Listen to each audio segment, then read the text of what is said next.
Good morning, kahit hindi na morning. Okay, good morning everybody. Welcome back to a new video. And I know this is not the typical video that you would see on this channel. Kasi nga, lalo na medyo mas malaki yung view at hindi yung usual background. But, here we are. By the time this video is uploaded, for sure, alam na natin kung sino nanalo sa PBB collab. And, of course, Breka ang nanalo mga ante! Okay, so, I'm gonna be doing a little bit of commentary about PBB collab and how this season revived everyone loving into this long time show. So if you guys are interested in this kind of content, you want to see more, of course, make sure to hit the subscribe button and notification bell so you'll be informed of new videos that your girl uploads. By the way, if you are new to this channel, hello, my name is Alice. I make a lot of lifestyle-based content, reviews, and whatnot. And also, commentaries like these if you guys are interested. So, of course, join in on the fun on the comment section. Alright! Let's start! Okay, so nanalo ang Breka sa PBB collab. And it was definitely one of, like, I would say I expect. Pero sobrang liit lang ng expectation ko na mananalo ang Breka. Bakit? Kasi I have my personal favorites. Like, all of them, I love them to bits. Like, all the big fours. Breka, Rawi, Asver, and Charis. Pero po kasi, ang namumutawi sa puso ko on a personal basis. Like, talagang, love na love ko to. Charis, ate, nung nakita ko yung announcement na third big placer sila, alam mo yung tipong, gumanon talaga ako. Sobrang, hindi ako nalungkot. It's more of, na-shock. I was shocked na third big placer sila. But, nevertheless, deserve ng Breka ang pagkapanalo nila. Bakit? Because they also showed a lot of themselves in the show. Hindi lang naman Charis. Like, everyone. So, totoo lang, ito yung season na masasabi kong, oh my God, walang tapon. Wala talaga. Alam mo yung tipong, ikaw na lang talaga yung masasaktan. Kasi nga, lahat paborito mo. Like, from the first duo na ma-eliminate hanggang sa pinaka-huli, which is Shukla. Ay, hindi, Dustbin pala. I'm sorry. Dustbin pala yung huli. Though, I do also have those that I least like. But I'm not gonna say who I least like. Okay? Pero, going back to the big four, lahat sila deserve nila. Okay? Like, Breka, Charis, Asver, and Rawi. Pero, if I will be, in a perfect world, yung gusto ko yung mananalo, ito yung placement nila. Charis, Breka, Rawi, and then Asver. Charis, kasi nga, andun yung Esnir. Okay, I just love Esnir. Like, sobrang love ko sa Esnir. I love the content Esnir makes and how pinakita niya rin bakit siya naging ilaw talaga. Alam mo yun, yung saya, yung ang dami niyang moments sa loob ng bahay na sobrang good vibes lang. Alam mo yun? And he never fails to bring a smile to everyone. Si Charlie is so pure.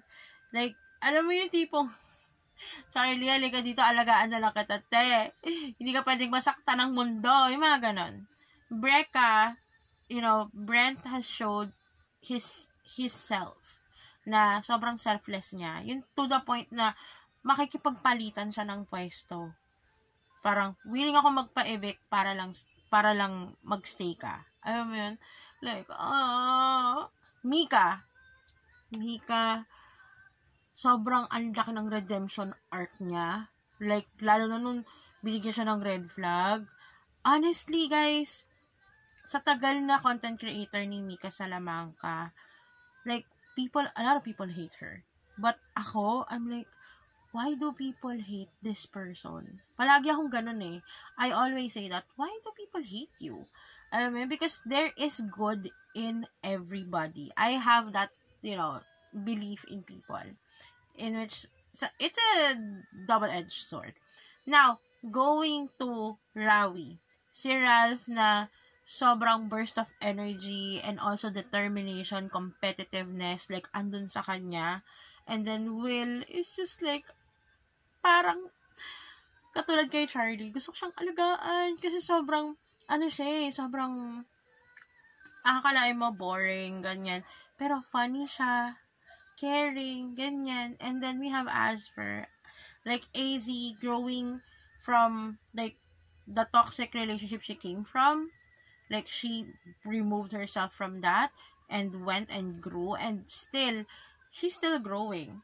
And then si River, with his pure intentions and pure heart, FYI, meron pala kaming 1 degree separation ni River. What do I mean by that? Basically, there's someone that I know that is connected to River. It's a very small world, I tell you. Pero nagulat lang din ako. I just recently found out. But, like, that big four is so, like, genuine, authentic. Lahat ng housemates you would totally relate to. Now, when it comes to PBB, I've been a long time viewer. Ang pinaka last season na pinanood ko actually is yung season ni Maymay and Kisses. And it just fell off from there. Okay? Now, why do I think this season has revived, like, the PBB franchise all over again? Because of how simple it is. Like, I think it came back to that simpler time. And sobrang, yun yung na-miss ko. Yung how close they are, how it is really to be in that house. Kahit di pa nakapasok. Amen. Na parang, makaka-relate ka sa kanila in every sense of it, every bit of it. Like, ang daming pasabog, ang daming surprises, ang daming ganap, na, alam mo yun, talagang relate na relate ako. Now, what's next? Honestly, I hope PBB will be better moving forward. This is only the 3rd celebrity edition, by the way, guys. So, alam mo, I'm expecting sana galingan nyo pa, please lang. Like, this is coming from a long time viewer na nawala, na nagbabalik. Okay, nagbabalik loob ako. Now, at this time, that's me, wishful thinking, hoping and praying na mag-push through yung ganito. Kasi nga, sobrang ganda na ngayon ng PBB. So, I hope that the next, seasons more, mas gumanda pa.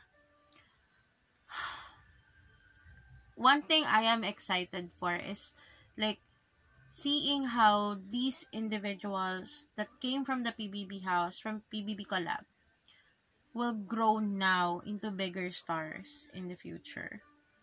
Lalo na kay Brent, kay Mika, kay, like, the Big Four. Oh my God, all the doors open. And I hope and pray makarating sa kanila yung video na, I'm really happy you all guys won.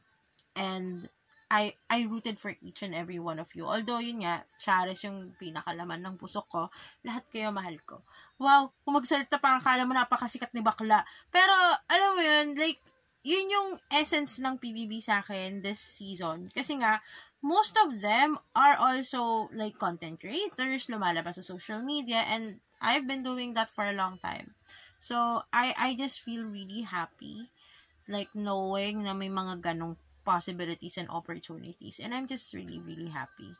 Okay, this video is becoming very, very long. I've been talking for what? 9 minutes straight! This is unedited, guys. So, if you guys are enjoying this kind of, like, straight up talking video lang talaga, as in, wala po akong format dito. Like, off the bat ko siyang iniisip at sinasabi. Yeah. Welcome. So, if you guys are interested for more content like this, of course, I'll make some. Make sure to comment below and like this. Okay? I'm gonna end this video now kasi nagiging sobrang mahaba na to. But, thank you so much, guys, for watching this video. And I hope you share this to your friends. If you have other topics you would like me to talk about, of course, comment them below. Make sure to follow me here on, YouTube, on Facebook, on Twitter, or on X. I'm not really active there anymore, but you can chat me up on Instagram and on TikTok. So that's basically it for today's video, you guys. Thank you so much for watching, and I hope you guys, ang weird ng outro ko, but I hope you guys are safe, healthy, and happy. That's it. Bye! Mwah!